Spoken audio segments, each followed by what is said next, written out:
Sounds good. Hello and welcome everyone to the Sharmit podcast. Today here with another special guest, Mr. Steven Perva. Steven is a senior mainframe innovation engineer with over 12 plus years of experience in ZOS, CICS, Python, and other technologies. For Steven's practical skills and advocacy for IBM technology in the mainframe community, he has been recognized as an IBM champion from 2022 to 2024. If I talk more about Steven, then he is a passionate about technology and its application across the spectrum of all platforms and domain. In fact, he enjoyed developing software independently, including video games, web application, and many other things. So in this episode, we will talk about his project as well as his professional journey, and we'll try to learn from something from his experience.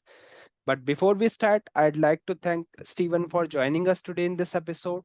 And now I request you to please initiate the discussion by telling us something about yourself.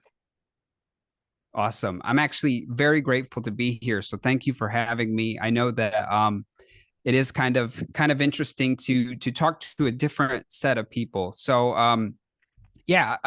thank you for the introduction. Pretty spot on. A very, very accurate description of who I am. My name, like Amit had mentioned, is Steven Perva. I recently was promoted to an expert at my company. So I work for a company called Insono. They've changed me from senior mainframe innovation engineer to expert mainframe innovation engineer. I don't know if that makes me smarter, but it makes me sound a little bit smarter. So that's grateful. I work in the product and technology group at Insono. So basically, my role is around designing the architecture and implementation of add-on services for our mainframe line of business. So what I do is if a customer comes to us with the desire to have a feature added to their mainframe infrastructure, theoretically, I will have architected and implemented that so we can just go ahead and turn around and sell that service to them. So the company I work for is an outsourcing outfit or a managed service provider, for a better way of phrasing it. Outside of my professional job, I am the founder of a group called 7 Nines, which is what I call a modern mainframe culture brand that makes fun stuff like t-shirts like this. We make posters, we make fun articles, educational articles and educational videos. We host events on the System Z Enthusiast Discord, which I've also founded that as well. So that's me in a bit of a nutshell. I hope that covers at least everything that I do. Yeah. Thank you, Stephen, for telling us about yourself. And now, we would love to hear more about how you start your journey into the mainframe and distributed technology. What initially sparked your interest in this particular domain? Yeah. So I grew up in a household that wasn't really computer focused, right? And I eventually got a computer. So one of my favorite hobbies as a child was actually fishing and camping. So very opposite of technology, right? So I grew up doing that. And then eventually we got a household computer, and the computer I used to look at like fishing and camping articles online. So the first website I ever went to was like a fishing website. I was a subscriber to a fisherman's magazine, and I was a child. So I transitioned from that to learning that video games existed on computers. And from learning and playing video games, I know a lot of your other guests kind of have the same origin story about gaming and all of that.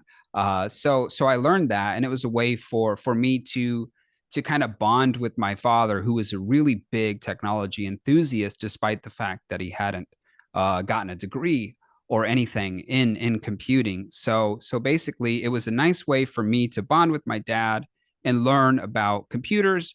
And I went from playing games by myself to learning about infrastructure because I wanted to play games with my friends. So I would network little computers together. And that's how I got into the infrastructure side of computing. And then I found that the games that I played were I started making levels for them. And then I wanted to change them. So I was like, oh, I'll just make my own video games. And that's how I got into the development side of things. And and really kind of gave me this wide breadth of computing experience that not a lot of people had. And I grew up in a very small town in Illinois, which is a state here in the United States. And it was just an agriculture town. So it was very odd for somebody to be such a technology enthusiast while living in a town that's dubbed the hog capital of the world, which was basically focused on farming pigs, right? So Yeah. Okay. So yeah, as you mentioned, like your dad inspired your interest about the technology. So can you share more about like how this curiosity has shaped your career and approach to problem solving? yeah, so thank you. Yeah, my dad, I hope he sees this. So hi dad, thank you for everything. My dad was just this really curious guy who never let like boundaries stop him from learning something new, right? So, like I mentioned earlier, he didn't have a degree at all. He actually worked at a fast food restaurant as a manager of a fast food restaurant here in the United States called Hardee's. It was kind of a major competitor to McDonald's, which pretty Okay. much everybody has heard of at this point. And so he was the manager of a restaurant, and that was what he did for a living. And he eventually got interested in computers because he wanted to help fix the computers at his job. And from there, what he did was he took out a loan to buy a computer, and he just kind of used that as a way. He had really no incentive to learn technology besides because he thought it was fun. So he kind of instilled that in me as I was growing up because I watched him tinkering with things that he really didn't have any necessity to do, right? He was working a job and he was a DJ in the evenings at a local radio station. So when he would come home, he would be working on computers. And I kind of learned that through him. And he works on pinball machines now and all kinds of really fun things. And what I learned from him was really this idea that there's nothing that can stop me from learning something new. And witnessing him be his own person, kind of blaze his own trail, for lack of a better phrase, learning technology because he just wanted to, taught me that I could problem solve and that I could solve issues by just experiencing them and being a part of it. So I was really grateful for that.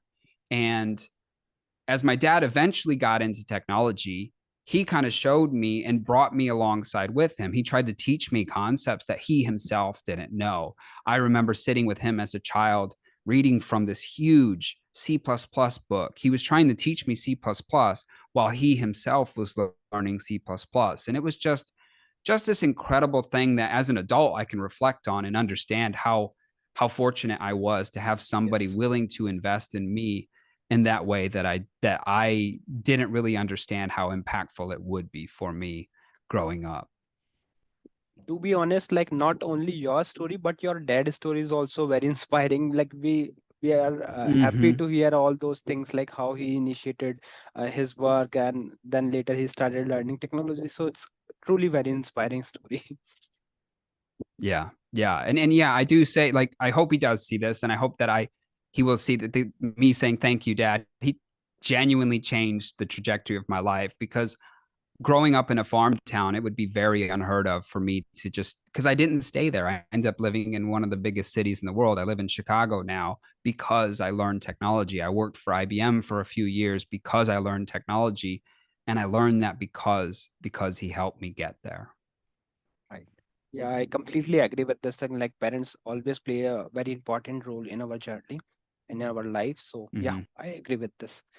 And now I think we can discuss bit about the technical part as well. So how has the IBM Open Enterprise SDK for Python with IBM Z Open Automation Utility changed the way you use ZOS or the Z operating system? And why do you find them so impactful? Because you have worked upon these things, right? Yeah.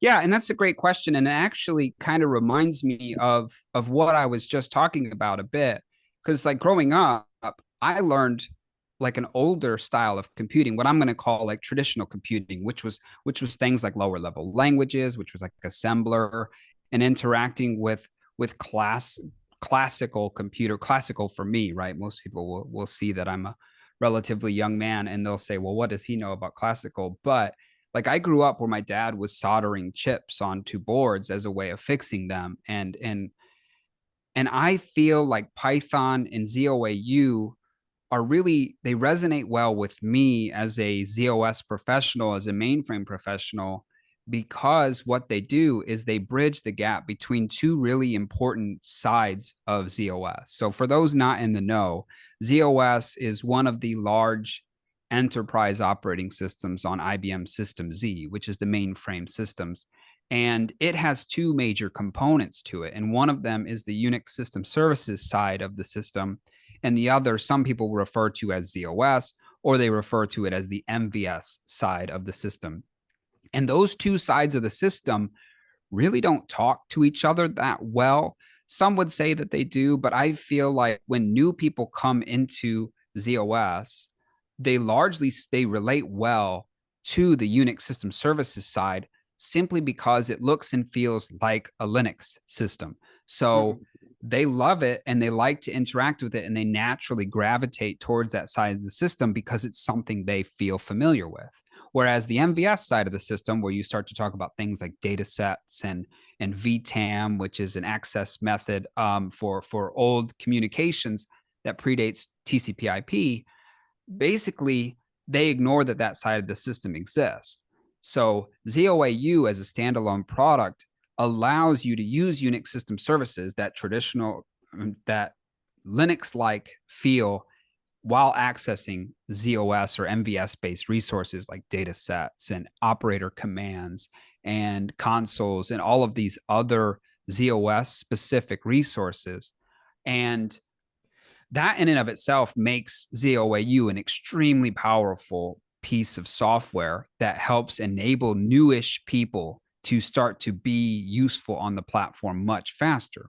So how that relates to Python, and I'll get to the point here in a moment, is that it's actually ZOAU provides a package for Python. So you can start to not only write Python scripts, people love Python as a language across all spheres of technology, right?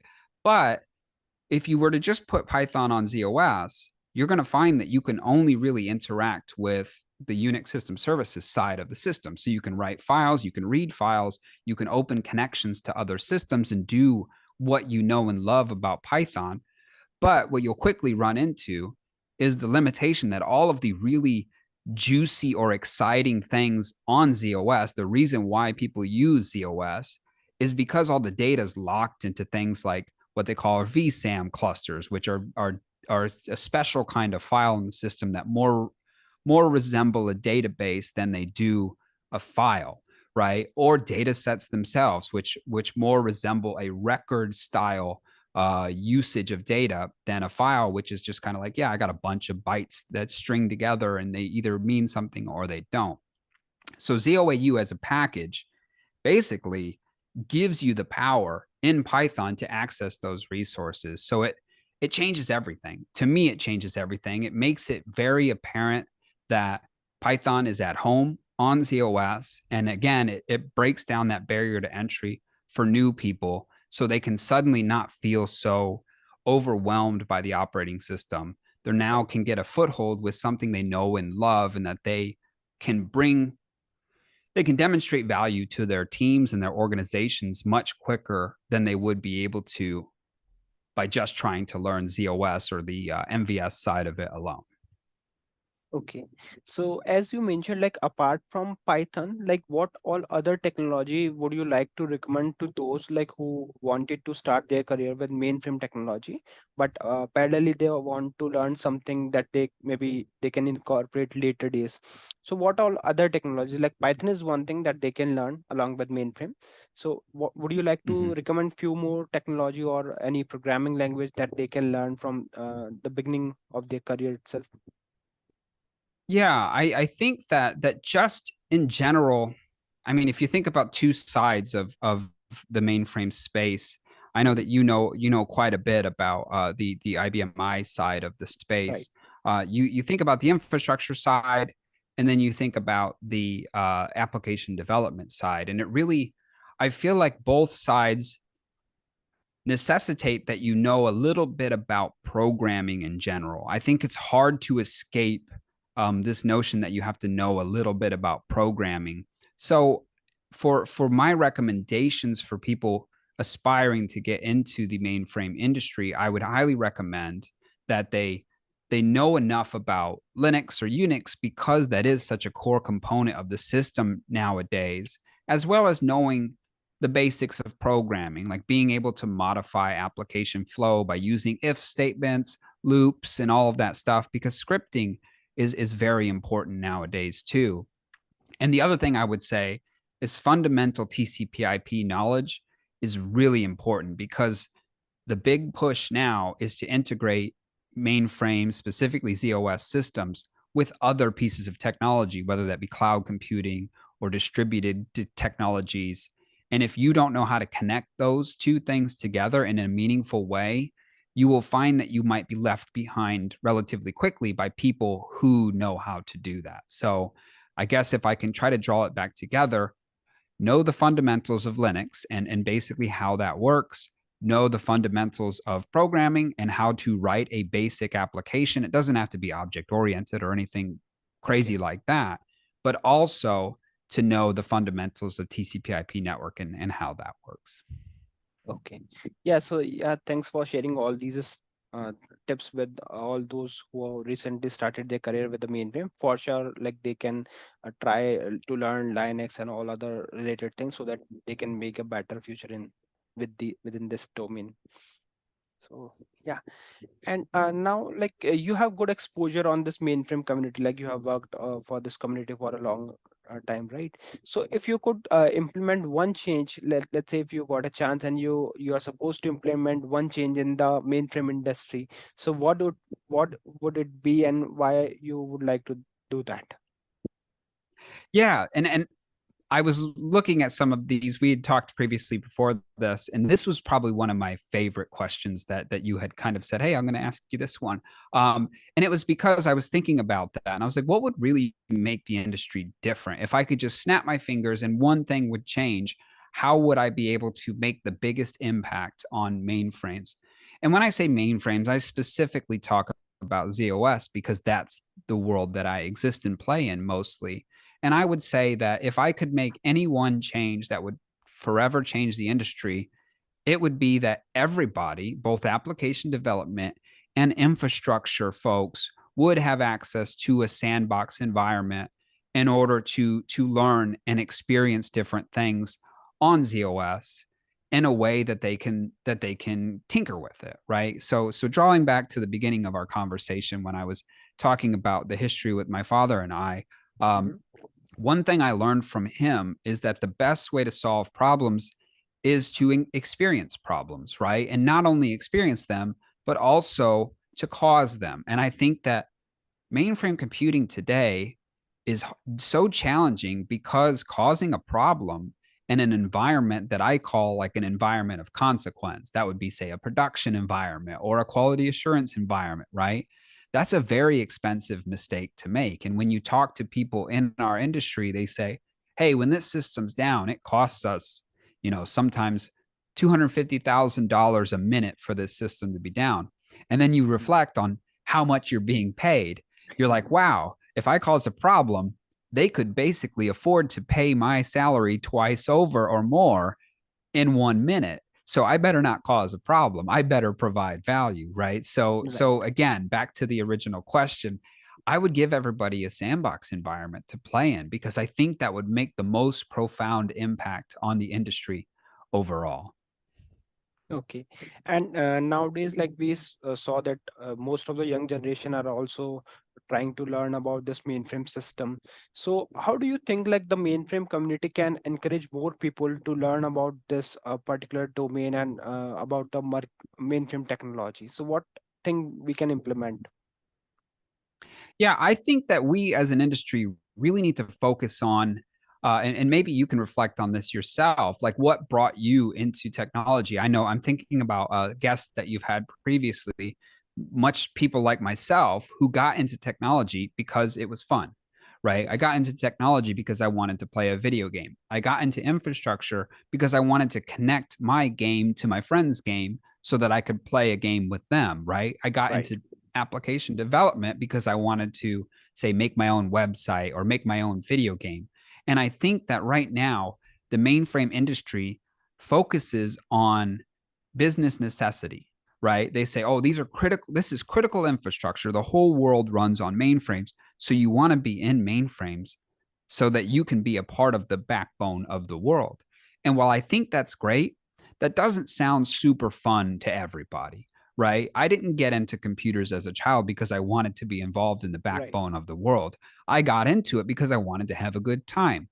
And I think if we as mainframers or as enterprise computing individuals can focus on making what we do fun and making learning engagement. So this kind of goes back to this notion of sandbox environments, right?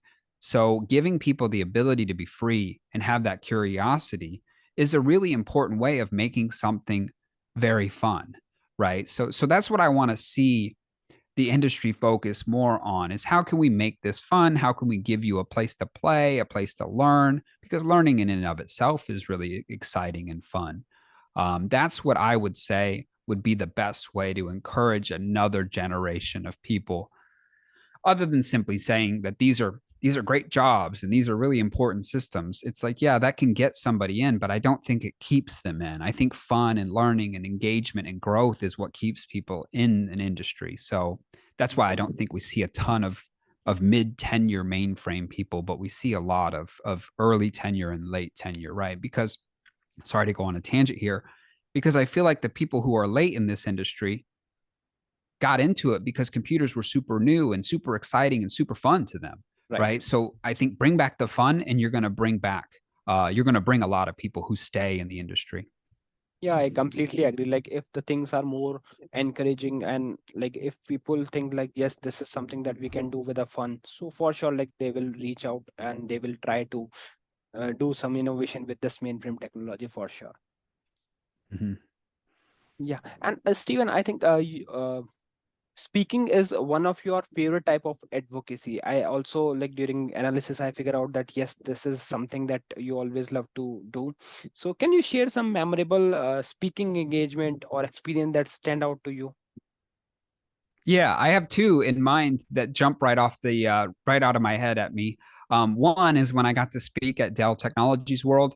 It's a big conference here. Well, at least it was here in the United States when I was spoke at it. It was in Las Vegas, which is in Nevada, which is a state near the West Coast, and it's just a huge conference. I'm used to mainframe conferences that are, a few thousand folks and a handful of rooms or whatever, and they're focused on topics that I know quite well. But I got to speak at Dell Technology World, and I got to stand next to these giant mock-ups of an old mainframe, an old, IBM 360 mock-up, as well as a brand new mock-up of an IBM Z16. They were these huge acrylic boxes, and it was just so fascinating for me to stand alongside a good friend and my boss at Insono, Mike Fontanetta. We got to stand and talk about why mainframes were integral components to a hybrid IT landscape.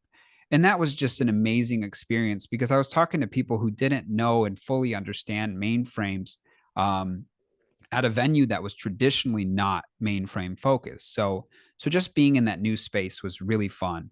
The other memory I have is a not so good one. I remember being on a panel at a mainframe conference, and someone had asked me a question, and by the time the panel had gotten around to me, I had forgotten what the question was. And Okay. so I just started speaking. It was really embarrassing and it was really anxiety provoking. Um, but yeah, so those are the two memories that strike out to me. One super fun, one not so fun. So I at least wanted to share a bit of a dichotomy there. Okay. Here I would like to ask you one more question, which is related to somewhere your second scenario where you face some bit challenges Mm-hmm. while speaking. So I also observed that in IT industry or maybe in other industries as well, there are some people who has good knowledge, right? Who has who really want to share something with the community, right? But they face such challenges, like when they start Mhm. speaking, they feel they are nervous, and sometimes they feel anxiety also. So what advice would you like to give to someone who is nervous about public speaking but wants to share their knowledge and experience within the community? Yeah, I'll give a couple pieces of advice here. The first one is to remember how you, as a consumer, experience people sharing knowledge. So, anybody that's watching this or listening to this, I'd like for you to understand, like, how much are you worried about how I'm speaking or what I'm saying?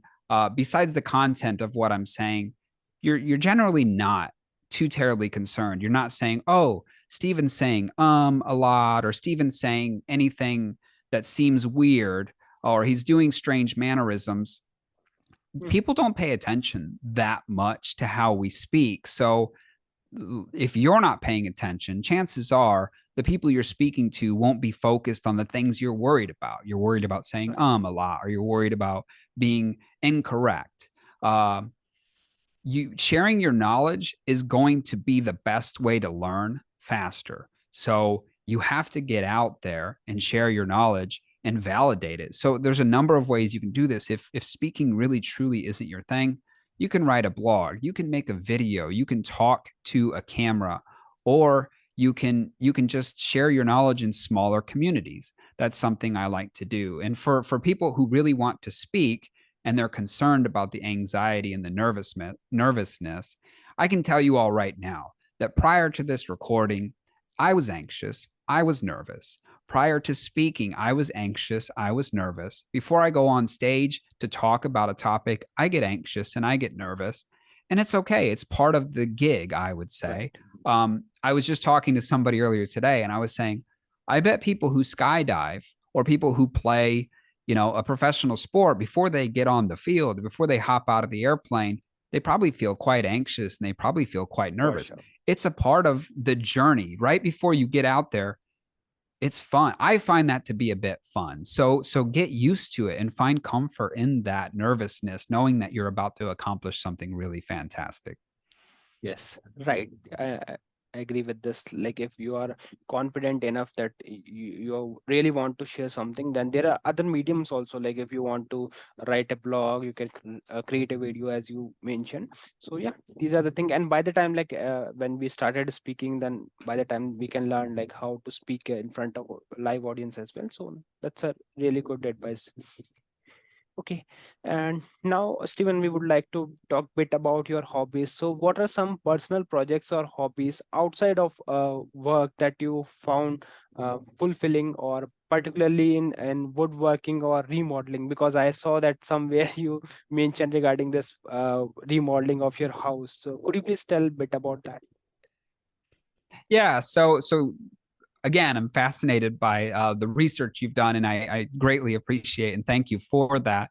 Um, I love when I'm not working on. So some people would say that I work all the time. They witness me doing things like working with the Seven Nines initiative that I'm working on, or they see me traveling for work, or they see me literally working on the weekends.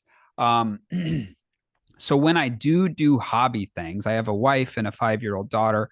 Hi, Kim. I love you. Um, I when I'm not hanging out with them and having fun with them, I like to do things that challenge my body physically, right? So when I work, I challenge myself mentally and I get mentally exhausted. So I find that the best way for me to unwind is to do things that are physical, and that's things like I love remodeling. And the reason I love remodeling is because I feel like it's just another form of infrastructure architecture that I get to do. But instead of worried about how bits and bytes get from point A to point B safely, I'm worried about how does water drain off a property safely? How does landscaping work?